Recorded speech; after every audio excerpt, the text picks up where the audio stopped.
Jed asked, thoroughly alarmed by the violent outburst. She does not want to sell the airport, Shifty interpreted darkly. But if she closes it down, where will people land? Ellie Mae gasped, horrified.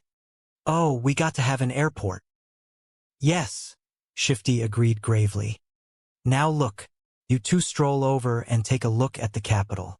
I will reason with her in her native language. See you at the hotel. Sure do hope you can get her to Poughkeepsie, to Guatemala, Jed offered sincerely.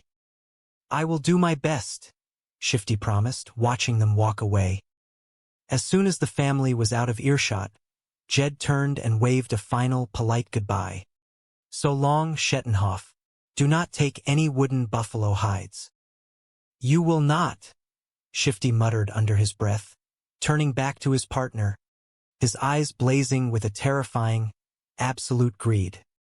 Back at the opulent hotel suite, the younger members of the family were entertaining themselves. Ellie Mae was seated on the plush carpet, entirely surrounded by a swirling, chaotic mass of tiny, energetic kittens she had acquired during their travels. Look at Theodore Roosevelt go after that milk, Ellie Mae laughed, pointing to a particularly aggressive orange tabby. He has got the best appetite of the bunch. Jethro until help arrived. Granny studied Jed for a moment, her head tilted to the side. Do you notice anything familiar looking about Jed? Should I? The guard asked, sweating profusely under his crisp collar. He is Tippecanoe, and so show me too, Granny declared proudly. Now that you mention it, he certainly is, the guard agreed, desperately scanning the driveway for the approaching vehicle. It is being Sequoia and having a Ponderosa that does it, Granny continued her bizarre analysis. But he is not no pot to what to me. Car is here, the guard announced with profound relief as a massive, gleaming black limousine pulled up smoothly to the gate, accompanied by several stern-looking men in dark suits. Look at that big, fancy limousine, Jethro marveled, his eyes wide as saucers. Yeah, we was not aiming to put on airs. But looks like the president will not have it any other way, Jed noted humbly. He is going to get chauffeured in style. Yeah, Chattanooga. Choo-choo, Jethro cheered, climbing eagerly into the plush interior. He talks it real good, does he not? Come on, everybody. The family piled into the luxurious vehicle, completely oblivious to the fact that they were not being taken to a state dinner, but rather a secure holding facility for psychiatric evaluation.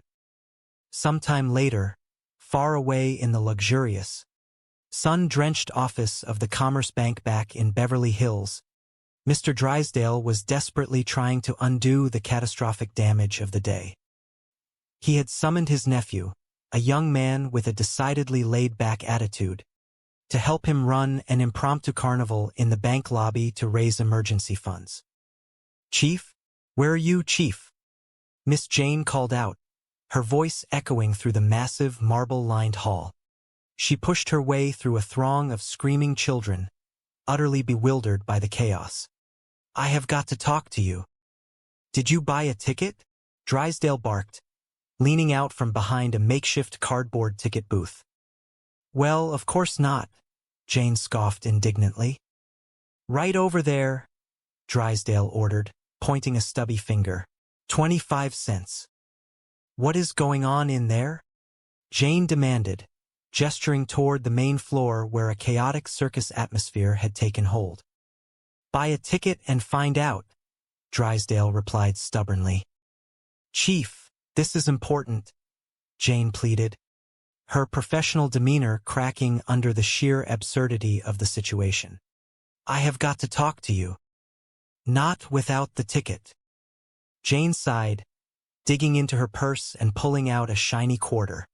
She slapped it onto the counter. "That is good. There. Now make it snappy."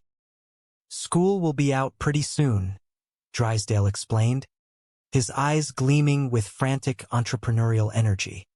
"I am expecting a couple hundred kids for the big show." "What big show?" Jane asked, dread pooling in her stomach.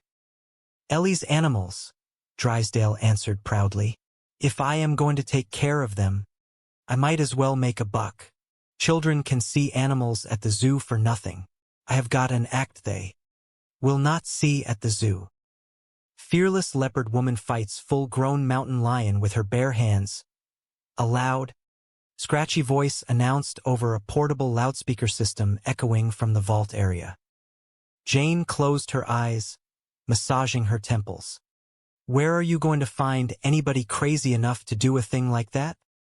"See you in the sleds," Drysdale muttered, turning away to deal with a new customer. "Forget it," Jane said firmly, grabbing his arm. "Are you going to disappoint all those children?" Drysdale argued, gesturing to the growing crowd. "And the mountain lion." "Now perhaps you had better listen to the news," Jane commanded, her voice slicing through the noise. "Washington, District of Columbia Bank just phoned. Jed Clampett has written checks for $2 million.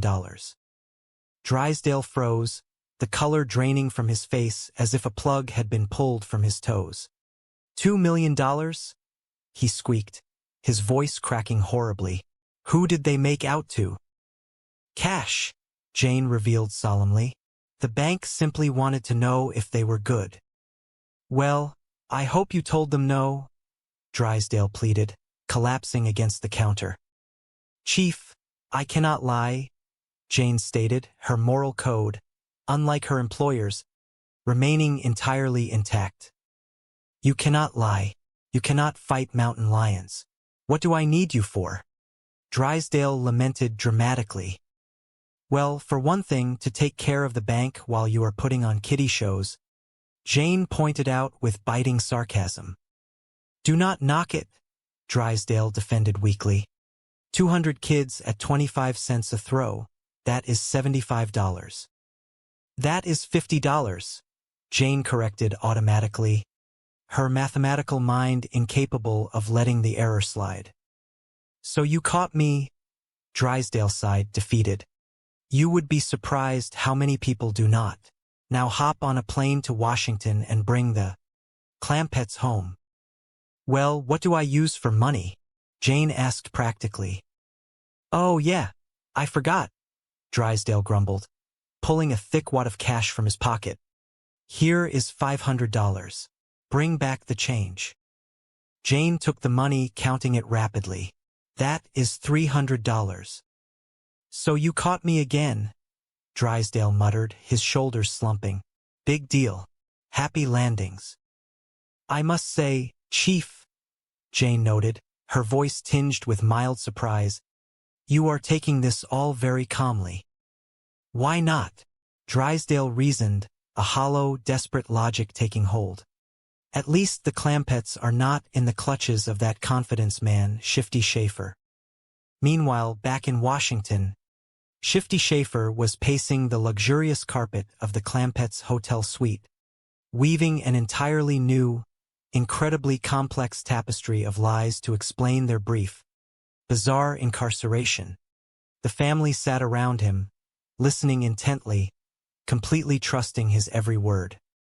I said, Mr. President, my pals the Clampetts have spent $2 million on your behalf, Shifty claimed, his voice ringing with righteous indignation. When are we going to see them? Then I said, if necessary, I am sure they would be willing to spend even more. What did he say? Jed asked eagerly, leaning forward on the plush velvet sofa. You should have seen his face, Shifty recalled dramatically, staring off into the distance. He was deeply moved. Tears welled up in his eyes. Have you ever seen a president cry? We have not never seen a president do nothing, Granny noted practically.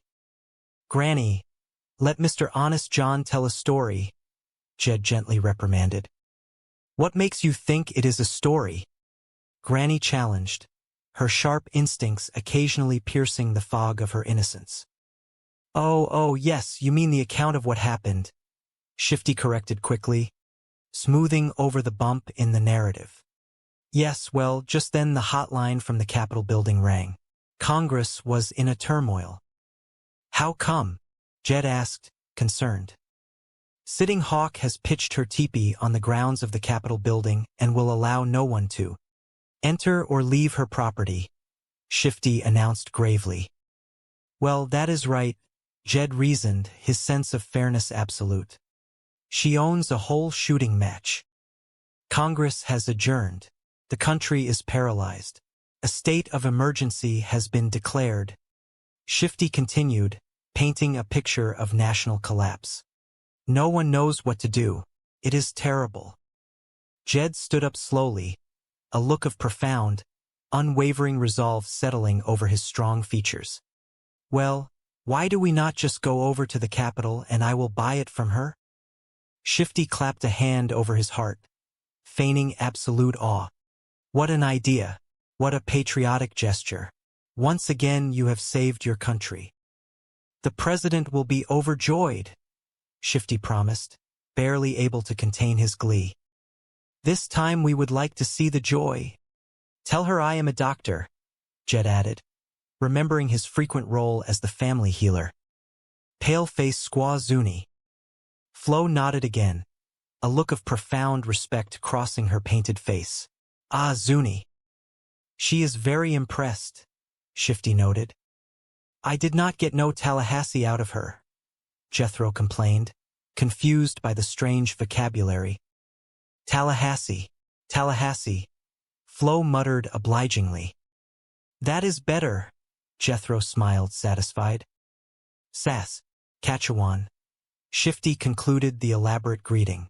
She has invited us to sit down. The family settled onto the damp grass, forming a respectful half-circle around the disguised woman. Well, maybe we better get down to business, Jed suggested mildly. Ask her if she will sell me the White House property. I will do that, Shifty agreed, launching into another round of fabricated dialect. Tell her if she does, I will do my best to shape her, Jed added earnestly, remembering Shifty's earlier lesson on Indian vocabulary. What? Shifty gasped, momentarily thrown. Take her into the White House, Jed clarified. Oh, yes, Shifty recovered quickly. But, Jed, we have not been tooken ourselves yet, Granny pointed out practically. Do not worry, dear friends, Shifty promised smoothly. Before this day is over, I promise you we will be thoroughly shaped. Flo began to sway back and forth, emitting a series of low, rhythmic groans and chanting strange, guttural sounds. What is Sitting Hawk doing in there? Jed asked, alarmed by the sudden performance. She is getting help from the spirits, Shifty explained in a hushed, reverent tone. Well, she ought to lay off, Granny muttered, eyeing the swaying woman suspiciously. Sounds like she has had enough. Oh no, she is contacting the spirits of her ancestors who have gone to the happy hunting grounds, asking their advice. I hope they advise you to sell me the White House, Jed noted softly. First thing I am going to do is take them cannons away. Yeah, Ellie Mae agreed passionately. Looking down the mouth of a cannon every day must be awful scary. Not the Sitting Hawk, Shifty declared dramatically. She is fearless. Even General Custer could not drive her from this spot. He tried, did he? Jed asked, outraged by the historical injustice. Rode in here with his cavalry, yelling, shooting, waving their sabers. But she never budged. Spunky little woman, Granny praised, finding a kindred spirit in the fierce, stubborn warrior. Her bravery so impressed General Custer that he called her courageous adversary. Shifty wove another thread into the impossible tapestry, a name which has stuck to this day.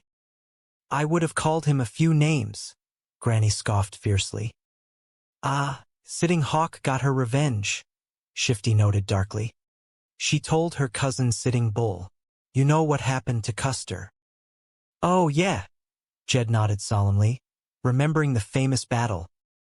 Flo suddenly reached beneath her heavy woolen blanket and produced an old, incredibly fake-looking piece of parchment, covered in crude drawings and smudged ink. She thrust it toward Jed. Waukegan. What is that? Jed asked, taking the document reverently. It is the deed to the White House, Shifty announced triumphantly. Oh, good, Jed smiled warmly. Sitting Hawk, Poughkeepsie, Paleface Wigwam, Sequoia, Manitoba, Flo chanted, looking intently at Jed. She has decided to sell the White House to the tall farmer, Shifty translated, his heart singing a joyful, greedy tune. Oh, I am right, Tallahassee, Jed beamed, overwhelmed by the honor. Ask her how much she wants for it. Yucca lumpum, uno a leg, Shifty bargained with the fake Indian. He and the spirits have arrived at the price of 1 million, Shifty translated smoothly, returning his gaze to Jed. Tell her it is a deal, Jed agreed instantly, the sum meaning nothing compared to the noble cause. Caracas, Venezuela. Flo cheered softly, already dreaming of warm, tropical beaches far away from the complexities of her current con. Write the check, Shifty urged, his eyes locked on the thick, leather-bound checkbook as Jed pulled it from his overalls. Oh, shall I make it out to Sitting Hawk? Jed asked, uncapping his pen. Yes, but include the name bestowed on her by General Custer. That is courageous adversary Sitting Hawk. I do not hardly have room for that, Jed noted, looking at the small space provided on the paper. Just use the initials, Shifty suggested quickly, repeating his earlier, successful tactic. That is the custom here in Washington. Courageous adversary Sitting Hawk. Well, what do you know? Jed laughed softly as he wrote the letters. Comes out just like the other check. CASH. Oh, what a coincidence. Shifty agreed, carefully folding the second $1 million check and slipping it into his pocket next to the first. Is not Sitting Hawk going to get the money? Ellie Mae asked, concerned for the ancient woman's financial well-being. Of course, Shifty lied effortlessly, but first I have to change it into beads for her. He handed Jed the piece of parchment. Here is the Waukegan you get. With the fake deed secured tightly in Jed's massive, calloused hand, the family departed the park, their hearts light and their spirits soaring with patriotic pride. They marched directly to the imposing, heavily guarded gates of the White House, completely unaware of the absolute absurdity of their mission. The serious-faced, impeccably dressed Secret Service agent stationed at the guardhouse watched them approach with a mixture of professional stoicism and profound confusion. "Howdy," Jed called out cheerfully as they reached the barrier. "Howdy," the guard replied cautiously, scanning the unusual group. "Can I help you folks?" "Oh, no thanks," Jed smiled warmly. "We are all able-bodied." "The president is going to shape for us," Granny added proudly, referencing the fake Indian vocabulary they had just learned. "I beg your pardon?" the guard asked, his brow furrowing in deep perplexity. "Can you keep a secret?" Jed asked, leaning in close and lowering his voice to a conspiratorial whisper. "I think so," the guard answered, his hand resting instinctively near his sidearm. "I purchased the White House from Sitting Hawk," Jed revealed proudly, holding up the smudged parchment for the guard to see. "The whole full of them. How is he going to give the president his Waukegan gift? And he will be right Tallahassee to get it." The guard stared at the paper, then at the earnest, smiling faces of the family. His professional training kicked in, realizing he was dealing with individuals completely detached from reality. "Well, we best ask him for a supper table," Granny suggested to Jed. "Hey, can we see the president now?" Jethro asked loudly. Just a second. I will, see if he is busy," the guard stammered, backing into the small guardhouse and picking up a secure telephone line. "Captain Frank at the East Gate. I got 4 ding-a-lings here." He listened for a moment, nodding slowly. "Okay, but hurry." He stepped back outside, pasting a forced, calm smile onto his face. "What did he say?" Jed asked politely. "He is sending a car for you," the guard announced. "Oh, shucks." Jed waved his hand dismissively. "We will walk. It is not but a couple 100 feet." "No, no, no, no," the guard insisted quickly, panic edging into his voice. "You just stay right here.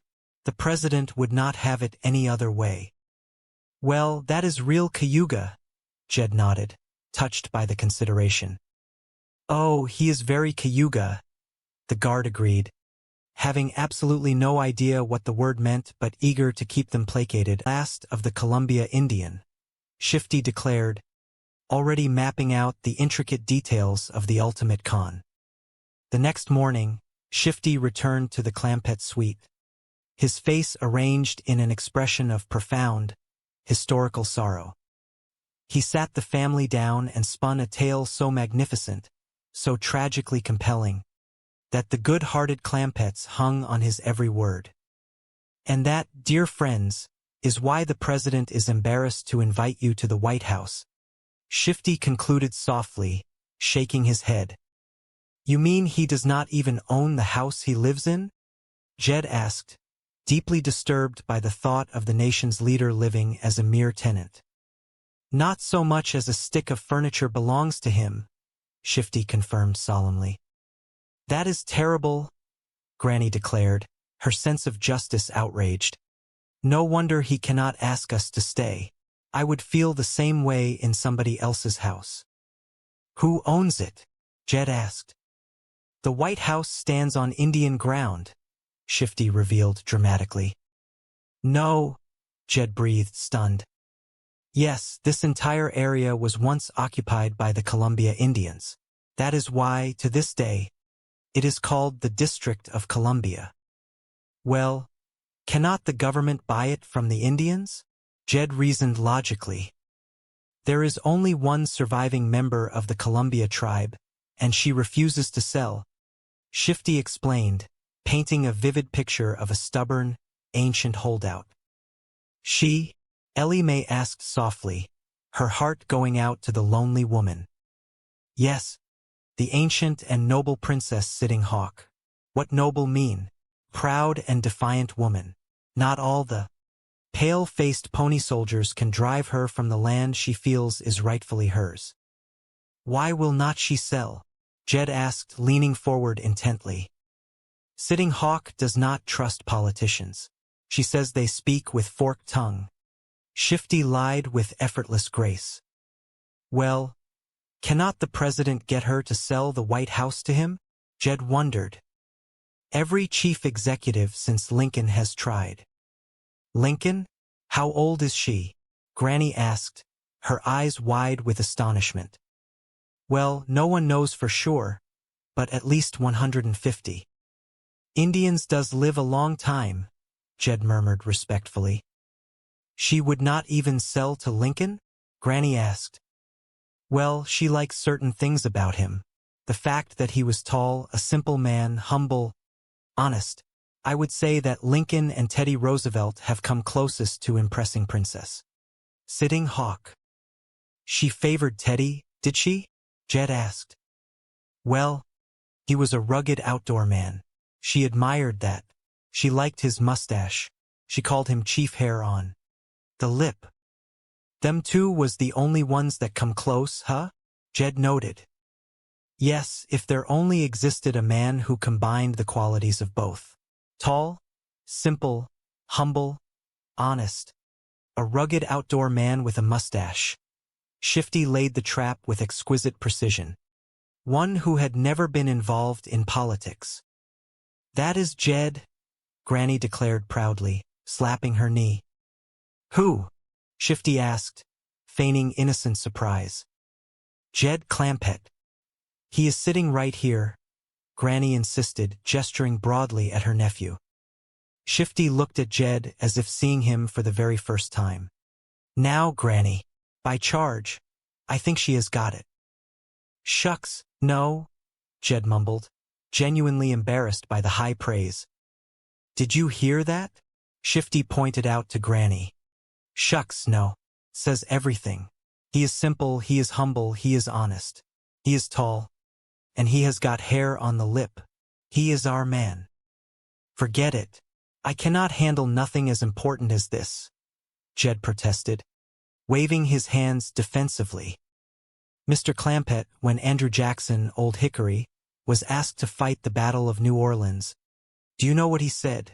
Shifty challenged, his voice ringing with patriotic fervor.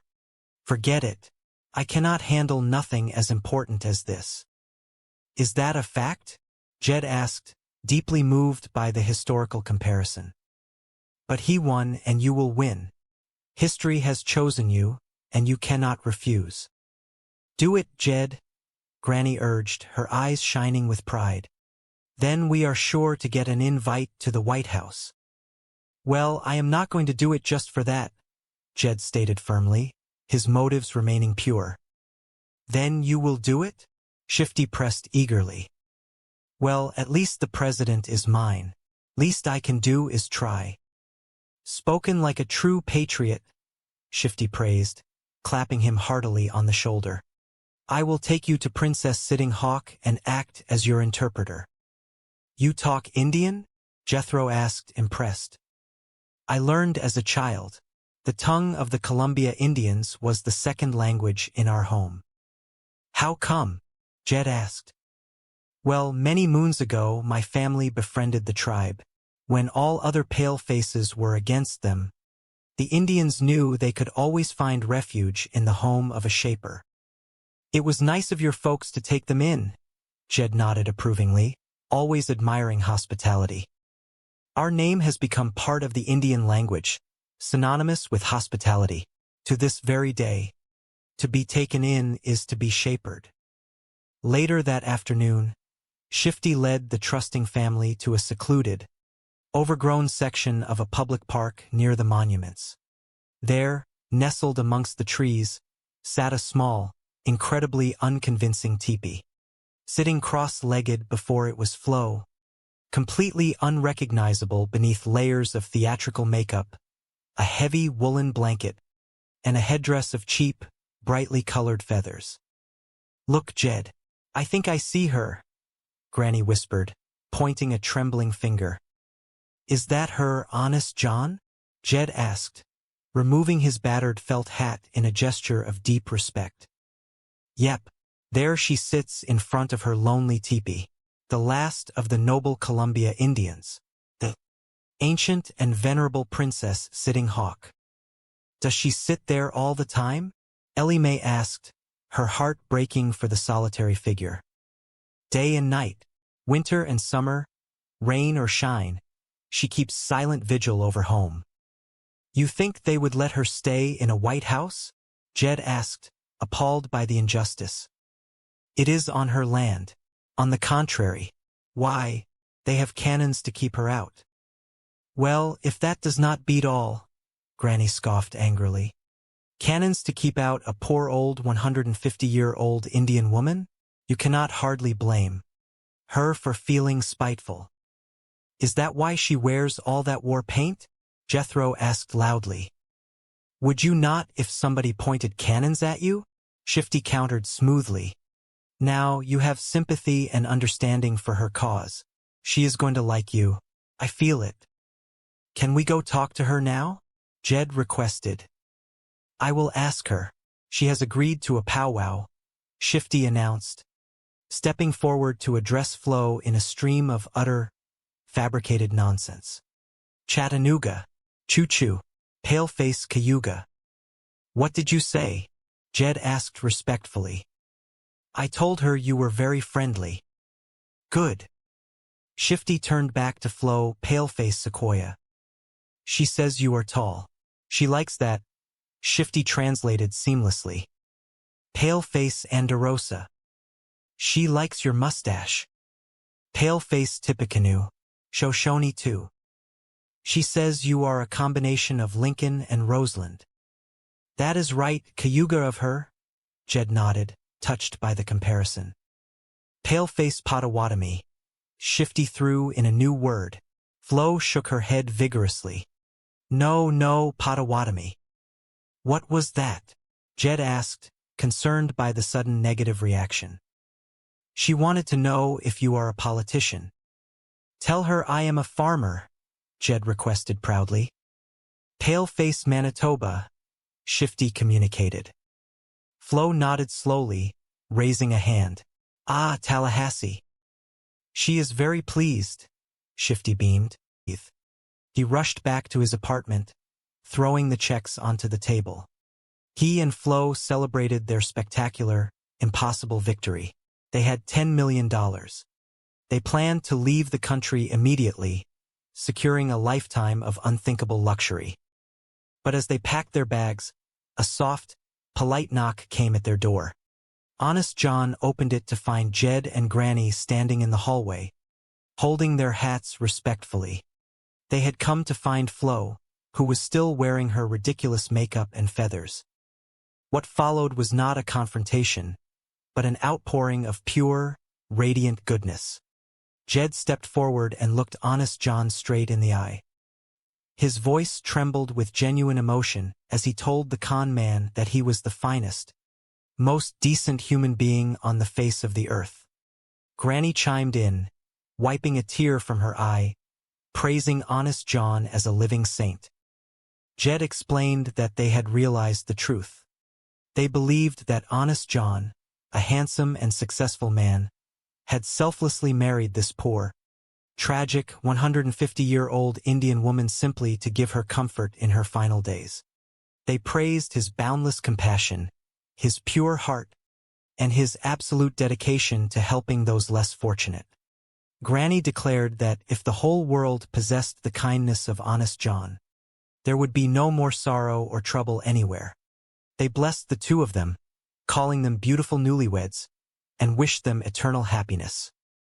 Honest John and Flo stood frozen.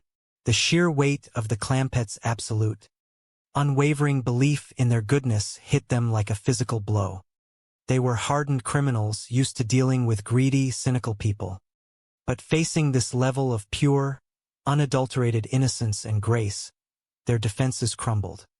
Flo looked at the paint on her hands, suddenly feeling overwhelmingly ashamed. Honest John looked at the $10 million in checks sitting on the table, and they no longer looked like a fortune. They looked like a terrible, unforgivable betrayal. Unable to bear the agonizing pain of a newly awakened conscience, Honest John grabbed the checks. He thrust them back into Jed's hands, his voice cracking as he confessed that they did not deserve the money. He tried to tell them he was a fraud, a trickster, but Jed simply smiled kindly, patting Honest John on the shoulder. Jed refused to take the money back, insisting that a man of such magnificent modesty deserved every penny for his charitable work. Desperate to escape the crushing weight of their own guilt and the blinding light of the Clampetts' kindness, Honest John and Flo practically shoved the money into Jed's pockets and fled the apartment, running as fast as they could to escape the unbearable burden of being thought of as saints. Jed and Granny stood alone in the hallway, shaking their heads in quiet admiration. Granny sighed, noting that they had clearly embarrassed the poor man by praising him too highly. Jed agreed, reflecting that truly great men were always the most modest.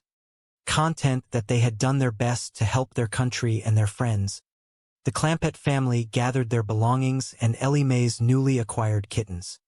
They prepared to return to the sunny hills of California, leaving the grand monuments of Washington exactly where they found them, their fortune intact, and their hearts as pure and joyful as the day they arrived. The morning sun crested over the majestic, palm-lined peaks of Beverly Hills, casting a warm and golden hue over the sprawling palatial estate of the Clampett family. Despite the unimaginable wealth that surrounded them, the family remained deeply and beautifully rooted in their simple, wholesome country origins. In the grand parlor, which was adorned with sparkling chandeliers and imported marble, the daily chores were being attended to with the same vigorous dedication as they would have been back in the hills. Jed Clampett, a man of tall stature, rugged features, and an eternally calm demeanor, strolled into the room. His eyes, crinkled at the corners from years of smiling beneath the open sky, rested upon his daughter, Ellie Mae, possessing a radiant and natural beauty that no Hollywood studio could ever replicate, was busy dusting the ornate wooden furniture. "Well, helping your granny with the house cleaning, huh?" Jed asked, his voice a soothing rumble of Appalachian warmth that always seemed to bring peace to any room he entered. "Oh, yes, sir, Pa," Ellie Mae replied cheerfully, her bright eyes shining with earnest affection. She held up a small, furry creature that was wriggling playfully in her gentle grasp. "Elmer needs a workout." "Elmer?" Jed inquired, a mild chuckle forming in his chest. "Oh, he scurries around inside the cabinet, dusting," she explained, releasing the lively raccoon into the intricately carved crevices of a towering antique hutch.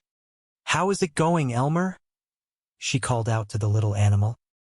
Jed watched the raccoon with a look of quiet admiration. "Well, he is a handy little critter, is he not?" "Sure is." Ellie Mae beamed, clearly proud of her woodland friend.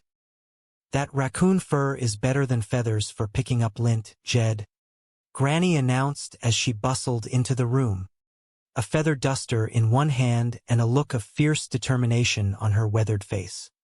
Granny, small in stature but possessing the spirit of a wildcat, was the fiery matriarch of the family. "Seems right proud to be happy, too. Elmer is a dandy little duster." "Well, let us take our dusters outside and shake them," Jed suggested, always the voice of practical reason. "Yes, okay," Ellie Mae agreed, carefully coaxing the raccoon from the cabinet. "And then you can take yours upstairs and hand them to the dresser drawers in the closet," Granny instructed, ensuring that no corner of the mansion would escape her rigorous standards of cleanliness.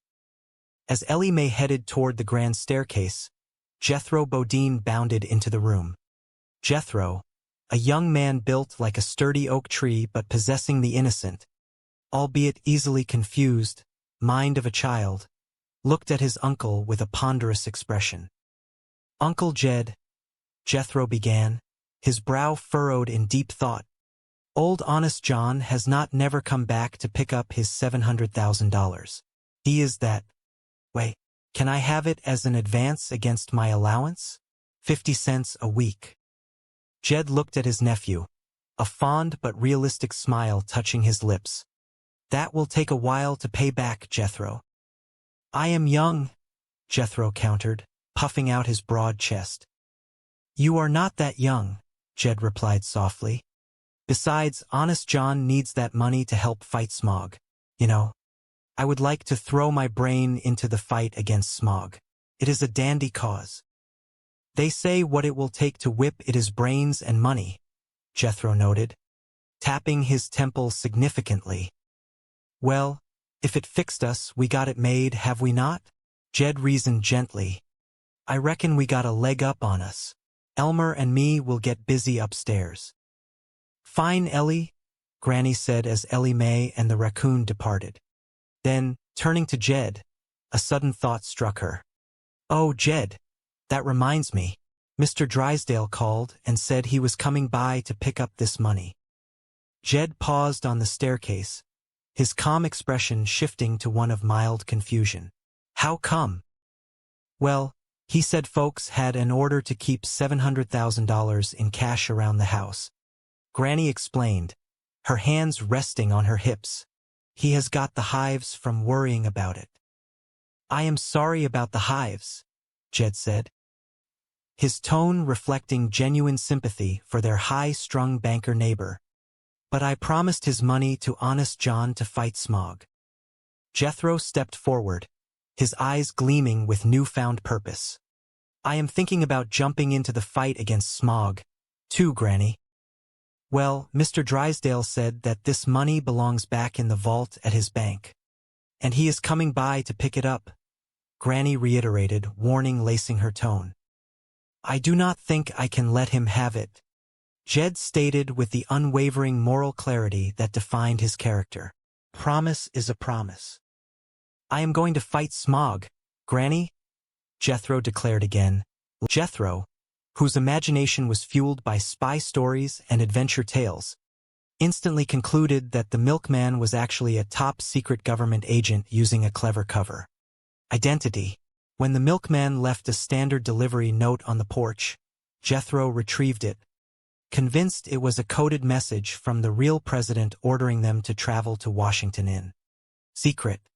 The family, thrilled that their country needed them after all, quickly resumed their packing. They decided to fly on a commercial airplane, leaving a note for Mr. Drysdale asking him to kindly feed their many animals while they were away, saving the nation. The journey through the sky was a marvelous adventure for the Mountain family. They marveled at the fluffy white clouds and the tiny, toy-like appearance of the world below. Ellie Mae charmed the flight attendants, though she politely declined a fifth meal, stating that eating so much made her feel hungry all over again. Jethro spent the flight detailing his plans to mow the lawn at the White House, while Jed and Granny debated whether they should help the First Lady with the cooking and the dusting so she would not be overworked by having house guests.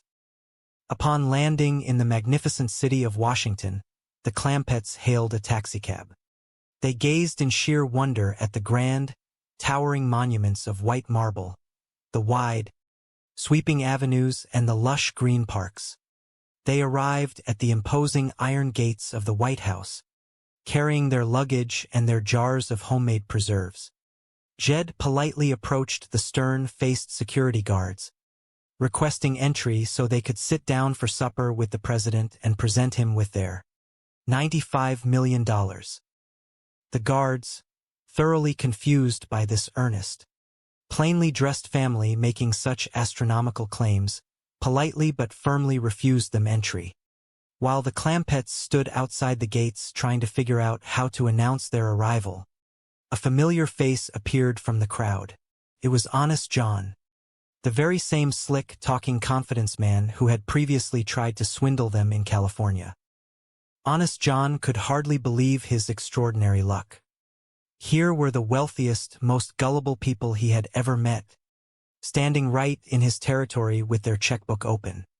He approached them with a wide, welcoming smile, wearing a finely tailored suit. He listened sympathetically as Jed explained their patriotic mission. Honest John smoothly informed them that he had recently been appointed the chairman of a highly exclusive special committee dedicated to fighting the very smog they were so concerned about. He called his fake organization Citizens Against Smog Horror. He suggested that Jed make a preliminary donation to get the ball rolling, perhaps a modest sum of $1 million. Jed, entirely trusting of his old friend, gladly wrote out a check for $1 million, handing it over with a warm smile.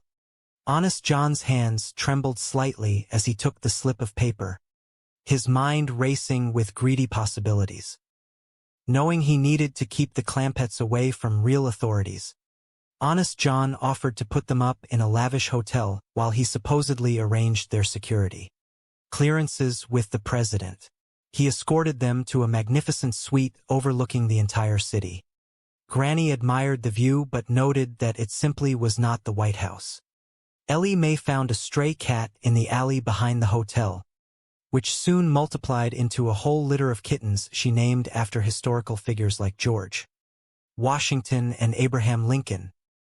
Back in his own secret apartment, Honest John showed the $1 million check to his partner and wife, a tough-talking woman named Flo. She immediately suggested they pack their bags and flee to a distant country to live in luxury. But Honest John's greed had blossomed into a magnificent, terrible ambition. He realized that the Clampetts possessed $94 million more, and they were desperately eager to spend it on the government. He devised a plot so audacious it defied belief. He would sell them the city of Washington. He returned to the Clampetts' hotel suite wearing an expression of deep sorrow. He explained that the president was terribly embarrassed because he did not actually own the White House. According to Honest John's fabricated history, the entire District of Columbia was owned by a proud, ancient Native American woman named Princess Sitting Hawk. She was 150 years old and refused to sell her ancestral land to the government because she did not trust politicians.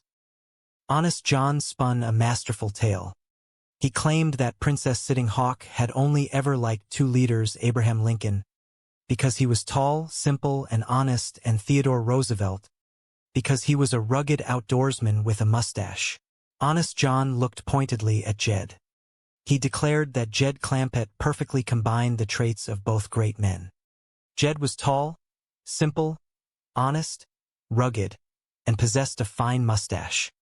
Honest John convinced Jed that he was the only man in the world who could persuade the stubborn princess to sell the White House, thus saving the president from his terrible embarrassment. Jed, moved by the plight of his country's leader, agreed to meet this mysterious princess.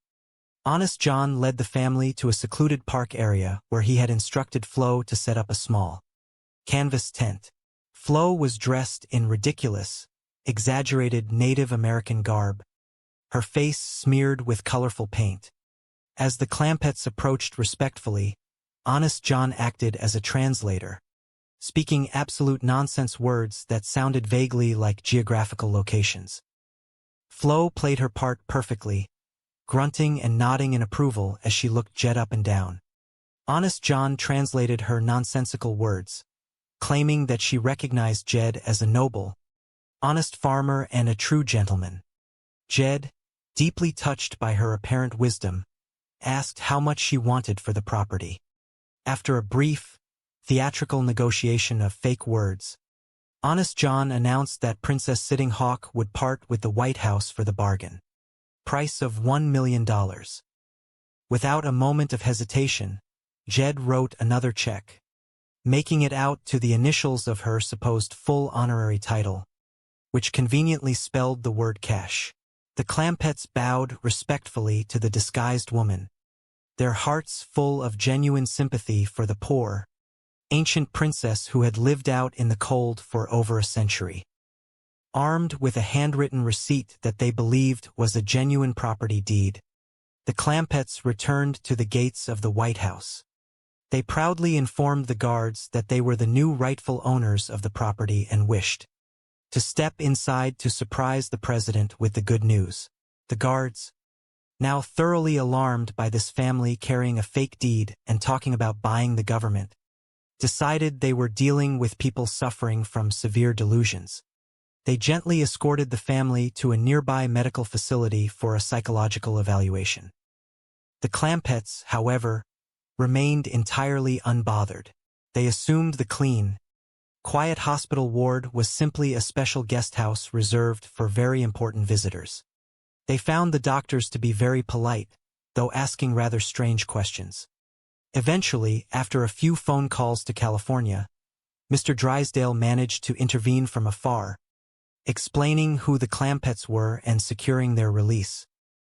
Undeterred by the delay, they returned to their hotel. Honest John, horrified that they had nearly been discovered, realized he needed to act faster and larger. He visited them again, claiming that Princess Sitting Hawk had grown restless. She had supposedly barricaded the Capitol building with her tent and was holding the entire United States Congress hostage until someone bought the rest of her land. Jed, feeling a deep sense of civic duty, agreed to visit her again. This time, Flo demanded $2 million for the Capitol building. When Jed agreed too quickly, Honest John's greed took complete control. He translated that she also insisted on selling the Washington Monument, the Lincoln Memorial, the Pentagon, the Supreme Court building, and the local airport. To sweeten the deal, she would throw in the polluted Potomac River at a discount. Jed, reasoning that the government truly needed all these buildings to run the country properly, agreed to purchase the entire package. He calmly wrote out checks totaling $10 million, handing them over with a polite nod. Honest John could barely breathe. Closets. As they worked, Jethro's mind, always turning with grand and often misguided ideas, shifted to a matter of finance. He mentioned to his uncle that a certain fellow known as Honest John had never returned to collect his $700,000. The money, entirely in cash, was currently sitting in a large burlap sack inside the mansion. Jethro, feeling the sudden urge of ambition, asked if he could perhaps have that massive sum as an advance against his weekly allowance of 50 cents. Jed chuckled softly, a warm sound that filled the room. He reminded the boy that paying back $700,000 at a rate of 50 cents a week would take a considerable amount of time. Jethro argued that he was young and had plenty of time, but Jed wisely countered that nobody was quite that young. Furthermore, Jed explained that money was earmarked for a very special purpose. Honest John had claimed he needed the funds to fight the terrible smog that occasionally blanketed the city of Los Angeles. At the mention of fighting smog, Jethro's eyes lit up with profound inspiration. He declared that he, too, wished to throw his considerable brainpower into the noble battle against air pollution. He called it a dandy cause. He had heard on the radio reports that the city was experiencing light eye irritation that very day, though Jethro reasoned this did not bother him much since he had dark brown eyes. Jed patiently explained that experts believed it would take a combination of brilliant brains and vast sums of money to truly defeat the smog. Jethro puffed out his chest once more, patting the side of his head. He confidently stated that if the battle required money and brains, the Clampett family had both in abundance. He would supply the sheer, brute intelligence while Jed could supply the finances. With a hearty laugh, Jed agreed that they had a distinct advantage, and he encouraged Jethro to get busy with his dusting upstairs while he pondered the great problem of the atmosphere. Meanwhile, Granny, a fiery and energetic woman who firmly believed in traditional mountain medicine and plain speaking, marched into the room. She reminded Jed that Mr. Drysdale, the frantic and deeply anxious president of the Commerce Bank of Beverly Hills, had telephoned earlier. Mr. Drysdale was in a state of absolute panic because the Clampetts were keeping $700,000 in a sack in their living room. Granny reported that the poor banker claimed to be breaking out in hives from the sheer worry of it. Jed, always a man of his word, sighed softly. He felt pity for Mr. Drysdale and his hives, but he had made a firm promise to honest John. The money was meant to fight the smog, and a promise was a promise. Granny warned him that Mr. Drysdale was on his way over to personally retrieve the funds and return them to the safety of the bank vault. Jed simply nodded, standing firm in his quiet, unshakable integrity. A short time later, a commotion arose in the grand entryway. Mr. Drysdale arrived, accompanied by a rather unusual sight. Walking beside the wealthy banker was his loyal, highly efficient secretary, Miss Jane Hathaway. However, Miss Jane was not wearing her usual tailored business suit. Instead, she was dressed head to toe in an oversized, heavy uniform belonging to an armored car guard, complete with a peaked cap pulled low over her eyes and a large, intimidating holster at her hip. Mr. Drysdale, hoping to save the cost of hiring a Real Guard, had forced his devoted secretary into this ridiculous disguise. He urged her to march into the parlor, grab the sack of money, and use her weapon to fire a few warning shots into the ceiling if necessary to show she meant business. Miss Jane, a woman of intellect and refined tastes, was utterly mortified. She flatly refused to draw the weapon, telling her employer that if he wanted the money so desperately, he could march in and take it himself. Before they could argue further, Jed walked into the hall. He greeted Mr. Drysdale warmly, but his eyes narrowed in confusion as he looked at the strangely dressed guard. Mr. Drysdale, sweating profusely, introduced the disguised woman as a hardened, mad dog killer sent by the bank to retrieve the cash. Miss Jane, unable to bear the indignity any longer, whipped off her cap, revealing her familiar face. She apologized profusely to Jed, assuring him she was no killer and expressing her deep humiliation. Jed, showing his usual kindness, refused to punish Miss Jane. Instead, Mr. Drysdale bounded over to the burlap sack of money, only to find Jethro sitting comfortably on top of it. Jethro, deep in thought with his chin resting on his hands, refused to move. He announced that he was busy utilizing his giant brain to solve the internal combustion engine problem, aiming to cure the city of its polluted air. He explained to the bewildered banker that he had decided to skip his meals until he invented a completely clean automobile engine. Mr. Drysdale desperately pleaded with Jethro to get off the money. Miss Jane, touched by Jethro's misguided but noble intentions, gently explained to the young man that the finest scientific minds in the entire country were currently working on creating electric or steam-powered vehicles. This innocent piece of information was all the spark Jethro needed. He leaped off the money sack with a triumphant shout, declaring that he would build a steam car immediately. While Jethro ran outside to begin his mechanical tinkering, Mr. Drysdale grabbed the heavy sack of cash. He attempted to explain to Jed that the problem of air pollution was simply too massive for local citizens to solve. It was a national crisis, he insisted. Only the President of the United States possessed the vast resources, the brilliant advisors, and the sheer power necessary to combat such a monumental issue. Mr. Drysdale claimed that the President would need millions, perhaps even billions of dollars to win the fight. Jed listened intently, taking Mr. Drysdale's words to heart. If the President of the United States needed millions of dollars to clean the air for the good people of the country, then Jed Clampett was more than willing to help. He announced, to Mr. Drysdale's absolute horror, that he would not just give the $700,000 to the cause. He would journey to Washington and give the President his entire fortune, a sum totaling roughly $95 million. Mr. Drysdale collapsed into a nearby chair, clutching his chest. If the Clampetts withdrew their massive fortune from his bank, he would be financially ruined. He begged, pleaded, and nearly wept, but Jed was resolute. Patriot must do his duty. The family began packing their belongings. Granny prepared her famous pickled pawpaws and hand-slung chitlins to offer the president as a hospitable gift.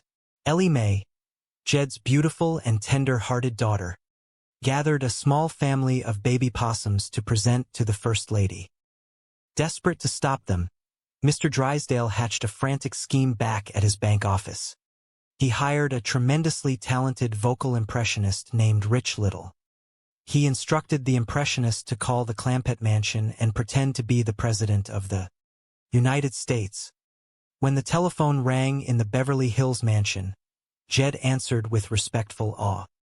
The voice on the other end of the line was a perfect imitation of the chief executive. The fake president warmly thanked Jed for his generous and deeply patriotic offer. However, the voice smoothly added, Washington was currently overwhelmed with good citizens. The absolute best way for Jed to help the nation, the fake president explained, was to leave his entire fortune safely deposited in the Commerce Bank of Beverly Hills, under the wise and careful management of his dear friend, Mr. Melvin Drysdale. Jed, always respectful of authority, politely agreed. He hung up the telephone and relayed the disappointing news to his family. The president did not want them to travel to Washington just yet. He had even mentioned that a man in a white coat would be coming by to give them further instructions. Just as Jed said this, Jethro looked out the window and pointed to the neighborhood milkman, who happened to be wearing a crisp white uniform, and laughing uproariously. Why? Ha ha ha ha ha. Shifty roared with laughter. Shifty, I gotta hand it to you, Flo admitted, finally surrendering to the brilliant criminality of it all. Good idea. Ah, that will be our champagne and caviar, Shifty announced as a soft knock sounded at the door. Who ordered that? Flo asked, surprised. I did, Shifty smiled, straightening his tie. I thought a little celebration is in order. Come in, he called out. The door opened slowly, but it was not room service. Excuse me, I am looking for some kittens. Ellie Mae's sweet, innocent voice drifted into the room. Mr. Honest John, Jethro added, stepping in behind her. Cannot find one of your kittens. Honest John, Jed greeted him warmly, stepping into the room with Granny right behind him. Well, would you look at this, Jed said, his face lighting up with genuine, unadulterated joy as he saw Shifty standing next to Flo, who had finally scrubbed the grease paint from her face. It is Honest John and Sitting Hawk. Yes, ma'am. Jed nodded respectfully to Flo, completely failing to recognize the scam even when faced with the unmasked Indian princess. Honest John, I sure never expected this, Granny said, her voice trembling with sudden, overwhelming emotion. Well, you see, Shifty stammered, caught completely off guard, his brilliant mind scrambling for an explanation. You have got to be the nicest man that ever lived, Granny declared, tears welling up in her eyes. Well, you see, what have I? What? Shifty babbled, entirely confused by this reaction. Who else but you would take in a poor old Indian woman who has not got no place to pitch her teepee? Granny sobbed, moved to her very core by what she perceived as an act of profound, selfless charity. What? Shifty asked faintly. Ain't I always said it? Jed agreed fervently, his own eyes shining with admiration. The man is a living saint. He is the salt of the earth. Granny wept, dabbing her eyes with a handkerchief. One of nature's noblemen, Jed added, his voice thick with respect. I do not know what to say, Shifty whispered, the sheer weight of their pure, unadulterated goodness crashing down upon him like a physical blow. You do not need to worry, Honest John, Jed assured him gently, misinterpreting his shock for modesty. You speak with deeds of kindness. I am going to. Shifty started to confess, but the words choked in his throat. Of course, you are the greatest American I know, Jed proclaimed proudly, clapping a heavy hand on Shifty's shoulder. Please, do not say that, Shifty pleaded, his voice cracking, the armor of his cynicism cracking under the unbearable pressure of their absolute trust. It is not true. It sure is, Jethro agreed firmly. That is a fact. If everybody was like you, there would not be no wars or riots, Granny preached, her voice ringing with moral clarity. All God's children would love one another like they were meant to. Stop it, will you? Shifty begged, tears suddenly stinging his own eyes, a completely foreign sensation that terrified him. We have not said half enough, Jed insisted gently.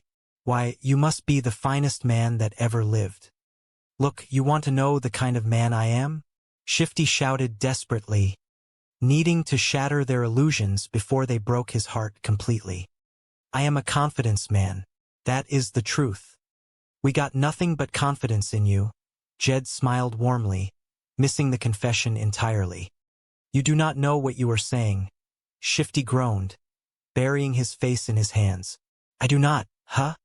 Jed asked playfully. When you are the only man that a 150-year-old Indian will trust. You are something special. All right, Shifty snapped, pushed to the absolute brink. Want to hear something? This woman is my wife. Did you hear that? Granny gasped, entirely misunderstanding the revelation.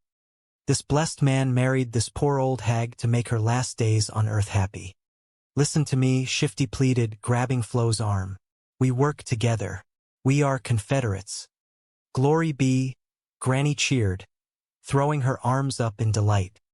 If all the people were like you, the South will rise again. Oh, God bless you, honeymooners, Jed chuckled affectionately.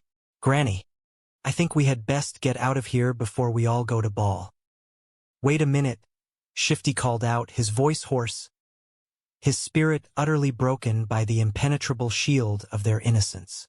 Here. He snatched the stack of checks from the table and shoved them into Jed's hands. Take your 10 million back. Why? Jed asked, bewildered. It is yours and hers, Jed reminded him, nodding toward Flo.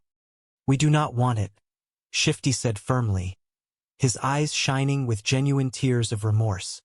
We do not need it. What is the matter? Jed asked, concerned. Was it something we said? It is everything you said, Shifty whispered, his heart irrevocably changed. Here, he pressed the checks firmly into Jed's hands. Well, I am not taking it back, Jed protested stubbornly, his honor offended. Well, I am not keeping it, Shifty insisted with equal stubbornness, turning away to hide his face. Happy New Year, Jethro yelled cheerfully, entirely confused by the emotional exchange. Well, if all that, let us go in the other teepee, Jed suggested, bewildered by the sudden rejection of the money. Well, if that does not beat all, Granny muttered as they walked back down the hallway. It is our own fault, Granny, Jed sighed heavily, feeling terrible. We overpraised him. You just cannot do that to a modest man. Well, come on, everybody, Jed called out to his family, leading them back to their own suite. Their fortune entirely intact, their hearts completely untroubled, and their belief in the fundamental goodness of mankind stronger than ever. As the Clampetts settled back into their luxurious accommodations, blissfully unaware of the massive criminal conspiracy they had just inadvertently dismantled through the sheer power of their own moral purity, Shifty Schaefer sat in his room, staring at the empty table where $10 million had just rested. Flo walked over and placed a gentle hand on his shoulder. You did the right thing, Shifty, she said softly. He looked up at her, a strange, unfamiliar sense of peace washing over him. I know, he whispered. I know. And in that moment, the greatest con man in Washington District of Columbia realized that he had finally been conned. Himself, not out of his money, but out of his cynicism, defeated by the simple, enduring power of honest love and unbreakable trust. The morning sun cast a radiant, golden glow over the sprawling, manicured estates of Beverly Hills. Tall palm trees swayed gently in the warm California breeze, casting long shadows across perfectly green lawns. Yet, inside the grandest and most opulent mansion in the neighborhood, A distinctly rustic and joyful routine was well underway. In the massive kitchen, which was large enough to host a grand ball, the Clampett family was going about their daily chores.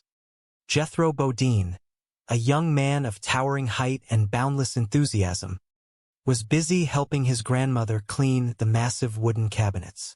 He did not use a standard cloth. Instead, he held a remarkably calm and compliant raccoon named Elmer. Jethro gently guided the small creature along the dusty shelves. The raccoon seemed perfectly content, scurrying along the woodwork and collecting dust in his thick, bushy fur. Jed Clampett, the patriarch of the family, walked into the kitchen.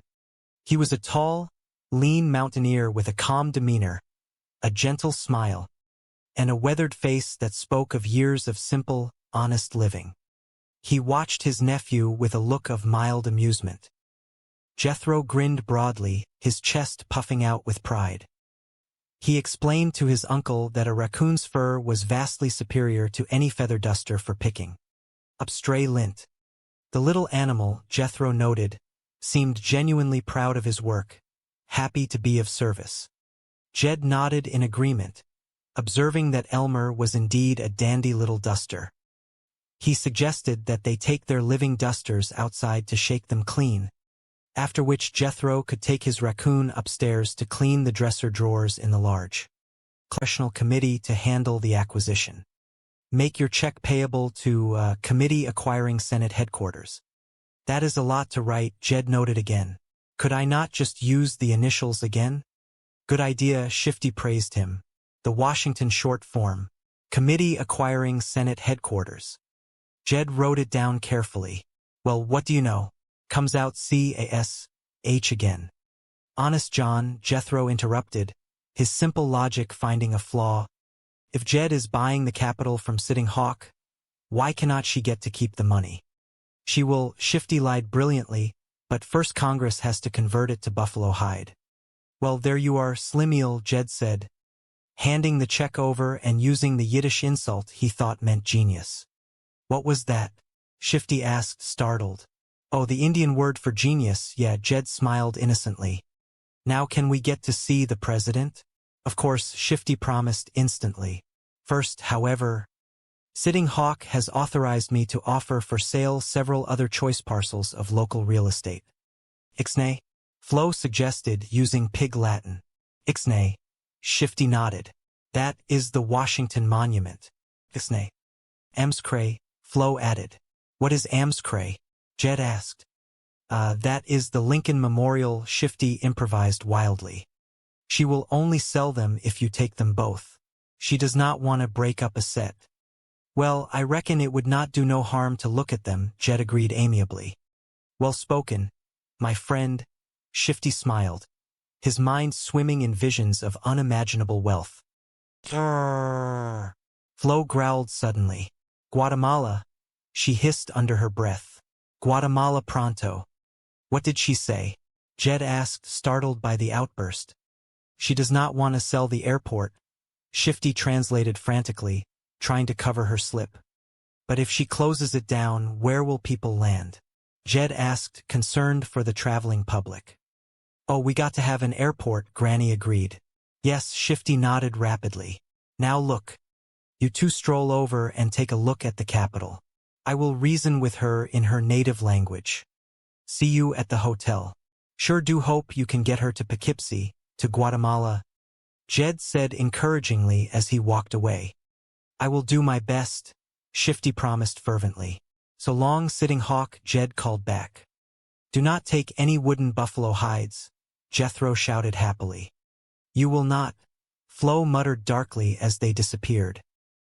Back at the luxurious hotel suite, Jethro and Ellie Mae were relaxing. Look at Theodore Roosevelt go after that milk, Ellie Mae giggled, watching the tiny gray kitten lap from a saucer. He has got the best appetite of the bunch. You know something, Ellie? Jethro said, frowning down at a massive atlas spread across the coffee table. I cannot find paranoia no place. Now, schizophrenia, you need it. What are you talking about? Ellie Mae asked, looking up. Remember in the psycho ward when they said we was either paranoids or schizophrenics? Jethro explained earnestly. Well, this here map of the world does not show neither one of them coming. Ah, who cares? Ellie Mae dismissed the geographical mystery cheerfully. We are Americans. Come on, Theodore. Now you can curl up on a bed and take a nap with George Washington. I am paranoid, but no paranoia, Jethro muttered, still searching the map. A knock sounded at the door. Come in, Jethro called out. Excuse me, sir, a polite waiter said, entering to clear the room service cart. If you are finished, I will take the dishes. Oh, sure. Help yourself, Jethro said generously.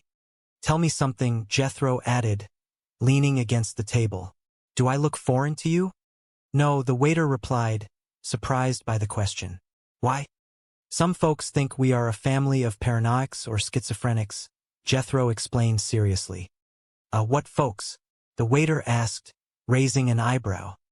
The ones that had us at the psycho ward, Jethro answered honestly. They had you at the psycho ward? The waiter asked, his eyes widening in alarm. They picked us up just as we was moving into the White House, Jethro clarified, making it sound entirely normal. Oh, well, that is a shame, the waiter stammered, backing toward the door. I, hope you enjoyed your lunch. Oh yeah, Jethro nodded enthusiastically. The first two was real good. I could not finish the third. So, well, I may give part of it to Theodore Roosevelt. The waiter stared at him, terrified. Sorry, Jethro said loudly, noticing Ellie Mae gesturing from the bedroom doorway. Hey, will you all be quiet? You are going to wake up George Washington. George Washington is sleeping in there? The waiter asked, his voice trembling as he looked toward the closed door. Right over yonder, Jethro confirmed proudly. Abraham Lincoln and Jefferson Davis is in that room. Swell, the waiter squeaked, grabbing the cart. Glad they finally made up. He practically ran from the suite. Oh, howdy, Mr. Waiter. Jed called out cheerfully as he and Granny passed the terrified man in the hallway. Guess what, young ones? Jed announced, striding into the room with a wide, triumphant smile. I just bought the Capitol building lock, stock and barrel. And if the price is right, he is going to buy the Ixnay and the Amscray, Granny added proudly. That is the Washington Monument and the Lincoln Memorial, Jed translated for the children. Oh, Mr. Waiter, this here is my Granny and that is my pal. Jethro shouted down the hall to the retreating figure. That figures, the waiter's voice floated back faintly. Uncle Jed, Jethro said, his eyes lighting up with entrepreneurial zeal. That Washington Monument is a real moneymaker. Why, they get 10 cents a head just to ride up in the elevator. I am not buying it to make money, Jethro, Jed corrected him gently, his moral compass unwavering. I am going to turn the whole thing over to the United States government. Can we go along, Pa? Ellie Mae asked excitedly. You take the young ones, Jed, Granny suggested, picking up a basket of laundry. I have got some sheets to wash. Come on, Jed said to the kids. Honest John is waiting to take us. The rest of the afternoon was a whirlwind tour of the nation's most treasured landmarks, all of which Jed promptly purchased, with staggering sums of money drawn on his bottomless bank account. Well, Mr. Clampett, how do you like it? Shifty asked smoothly as they stood at the base of the towering obelisk. Real fine, Jed agreed, looking up in awe, and that sure is a dandy elevator ride for 10 cents. Now that you are buying it, you can ride free, Shifty joked, his pockets heavy with checks. My doggies, the Amscray is pretty as the Ixnay, Jed marveled later, standing before the majestic statue of Abraham Lincoln.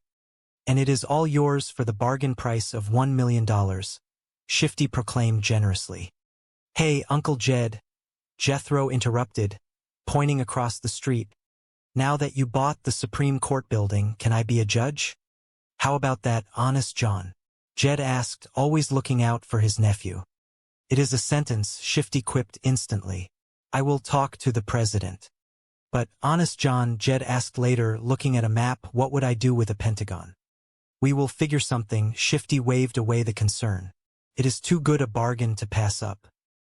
As the sun began to set over the newly purchased capital city, Shifty Schaefer returned to his secret hideaway, his face flushed with the intoxicating thrill of the ultimate con. Shifty, Flo cried out as he burst through the door. I have been worried out of my mind. Relax, boy, Shifty laughed, throwing his arms wide. Chief La Salute has returned triumphant. Are you ready? He reached into his breast pocket and dramatically threw a fistful of checks onto the table. You are looking at $10 million in pale-faced wampum.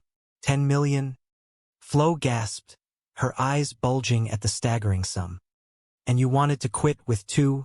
Shifty gloated, his ego expanding to fill the room. Look at this, he said, pointing to the checks one by one.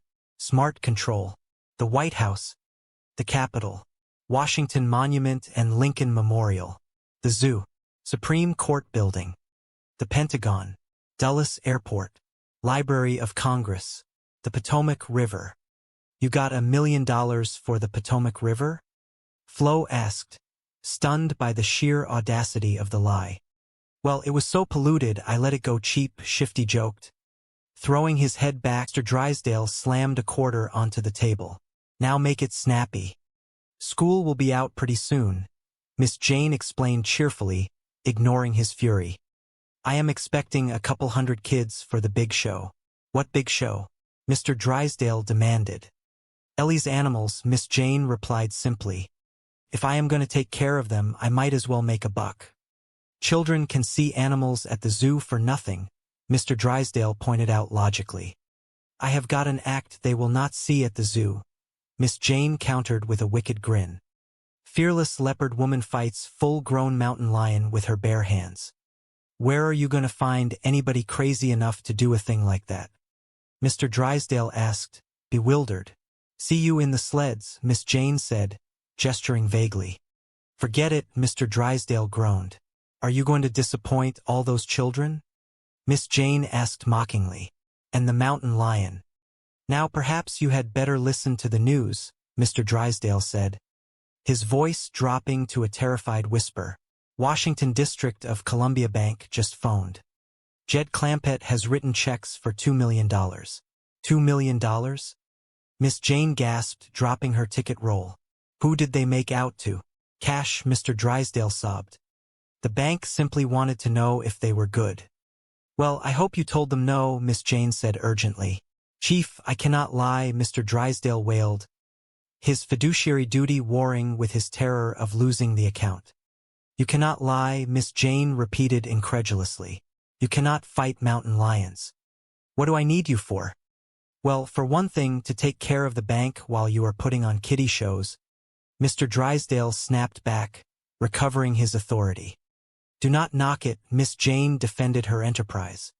200 kids at 25 cents a throw, that is $75. That is $50, Mr. Drysdale corrected automatically, his mathematical brain kicking in. So you caught me, Miss Jane shrugged shamelessly. You would be surprised how many people do not. Now hop on a plane to Washington and bring the Clampetts home, Mr. Drysdale ordered, desperate to stop the financial bleeding. Well, what do I use for money? Miss Jane asked practically. Oh yeah, I forgot, Mr. Drysdale muttered, digging into his wallet. Here is $500. Bring back the change. That is $300, Miss Jane noted, looking at the bills. So you caught me again, Mr. Drysdale admitted sourly. Big deal. Happy landings, Miss Jane called out, already turning back to her line of eager customers. I must say, Chief, Miss Jane observed, watching him hurry away, you are taking this all very calmly. Why not? Mr. Drysdale muttered to himself. At least the Clampetts are not in the clutches of that confidence man, Shifty Schaefer. He could not have been more wrong. In the lavish hotel suite, Shifty was putting on the performance of a lifetime. I said, Mr. President, my pals the Clampetts have spent $2 million on your behalf. Shifty declaimed dramatically, pacing the room while the family watched in rapt attention. When are we going to see them? Then I said, if necessary, I am sure they would be willing to spend even more. What did he say?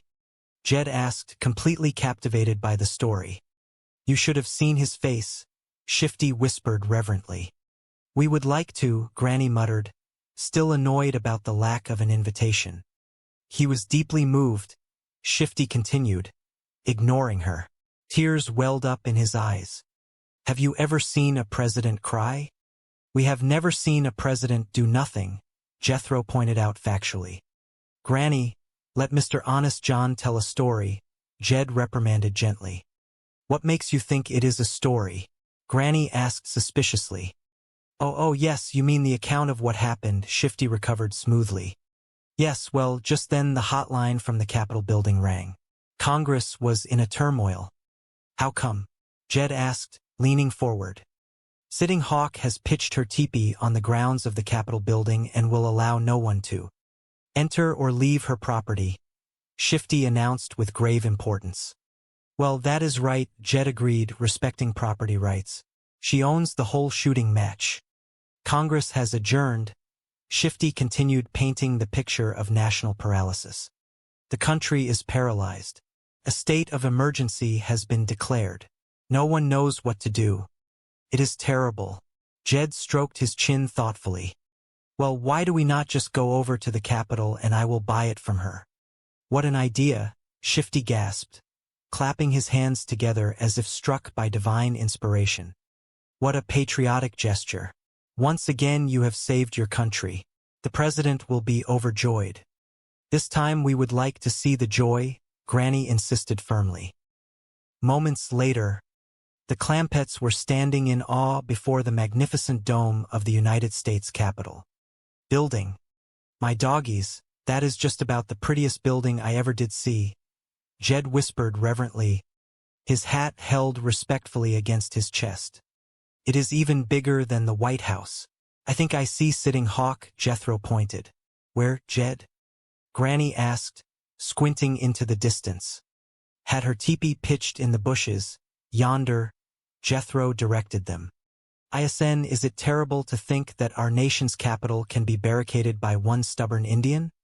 Ellie Mae asked sadly. Well, now, you have got to remember she does not trust Potawatomis, Jed reminded them, recalling his earlier lesson. Who? Jethro asked, confused. Politicians, Granny translated quickly. They speak with forked tongue. Oh yeah, Jethro nodded, understanding completely. How much do you reckon that she is going to charge Jed for the Capitol? Granny asked Shifty, who was walking beside them, practically vibrating with excitement. Who knows? Shifty shrugged modestly. I will do my best to bargain with her. Let us go. They approached the familiar, poorly constructed teepee. Flo, once again plastered in grease paint and wrapped in her blanket, sat cross-legged, looking supremely bored until she saw them coming. Hall, Shifty called out, using his fake greeting.